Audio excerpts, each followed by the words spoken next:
కేంద్ర మంత్రి self subsidy సొంత శాఖలో 99 లక్షల రాయితీ దోసకాయల సాగుకు సాయం వెల్లువెత్తిన విమర్శలు మంత్రి కాకముందే పొందానన్న భగీరథ్ అంటూ ఒకసారి చూడుర్రి.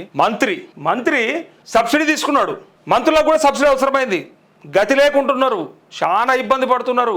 వాళ్ళకి అసలు జీతమే రాదు, చాలా కష్టాలు ఉన్నారు. 99 లక్షల రూపాయల రాయితీ తీసుకుంటూ దోసకాయలు సాగు చేస్తాడ మనిషి. చూద్దాం ఈ పెద్ద మనిషి కథ ఏందో. ఈ దోసకాయల కోసానికి 99 లక్షలు ఎట్లా తీసుకున్నావు? ఈ దేశంలో ఉన్న రైతులందరికీ ఎందుకు వస్తలేదు గది చెప్పాలి. ఇప్పుడు ఇక మనం మాట్లాడాలంటే అది మాట్లాడాలి. నీకు వచ్చింది ఓకే, మరి అదే దోసకాయలు మేము పండిస్తాం, నాకు ఏ రాదు?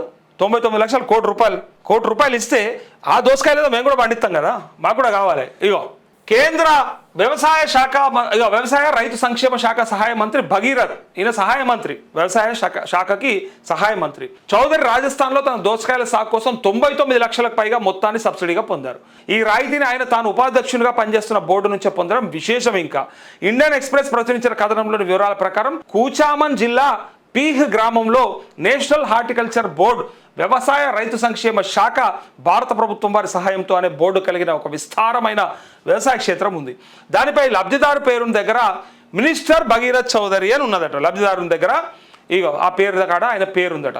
సబ్సిడీ మొత్తం 50% అంటే 99,60,000 అని స్పష్టంగా రాసింది. నిరుడు దేశవ్యాప్తంగా ఆమోదం పొందిన 467 ప్రాజెక్టులో మంత్రి ప్రాజెక్టు ఒకటి కావడం విశేషం. మంత్రులు పంచుకుంటే ఇక మా ప్రజల్ని ఏం చేయమంటావు? మంత్రులు ఇట్లా మీ శాఖలో మీరే ఇంత బ్రహ్మాండంగా, వల్ల మీ పేరు మీద కనీసం చుట్టపోలు కాదు, బమ్మర్ది కాదు, ఎరుకున్నల పేరు మీద కాదు, మీ బినామీల మీద ఇంకెంత ఉంటుందో ఇక ఊహించుకోవాలి. ఇప్పుడు ఆస్తులు దీన్ని బట్టి అర్థం చేసుకోవాలి. అందులో కేంద్ర మంత్రికి రాయితీ ఇవ్వడంపై విమర్శలు వెల్లువెత్తిన వేళ భగీరథ్ చౌదరి ANI వార్తా సంస్థతో మాట్లాడుతూ తాను మంత్రి కాకముందే తన దోసకాయల సాగు ప్రాజెక్టు కోసం ప్రభుత్వం పథకం కింద 99 లక్షల సబ్సిడీని పొందినట్టు తెలిపారు.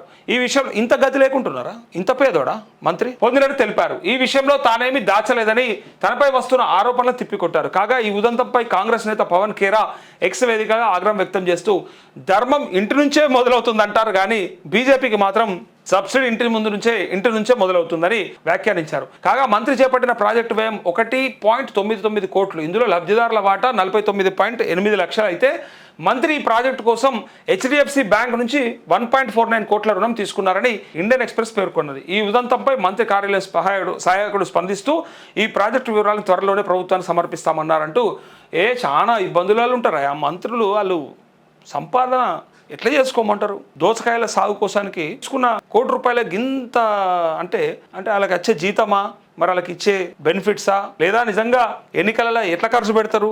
ఇవన్నీ చూస్తే అర్థం చేసుకోవచ్చు ఇలా కథ ఏంది ఇప్పుడు. ఒక మంత్రి అందుకే జిడిగింజ సిగ్గు లేదా అంటే నాకేం సిగ్గు నల్లగున్నా అని చెప్తుంది జిడిగింజ. ఇట్లా మాకేం సిగ్గు, మేము మంత్రులం, మా అవకాశం మా చేతిలోనే ఉంటుంది, మేమే తలుచుకుంటే రాసుకోవచ్చు.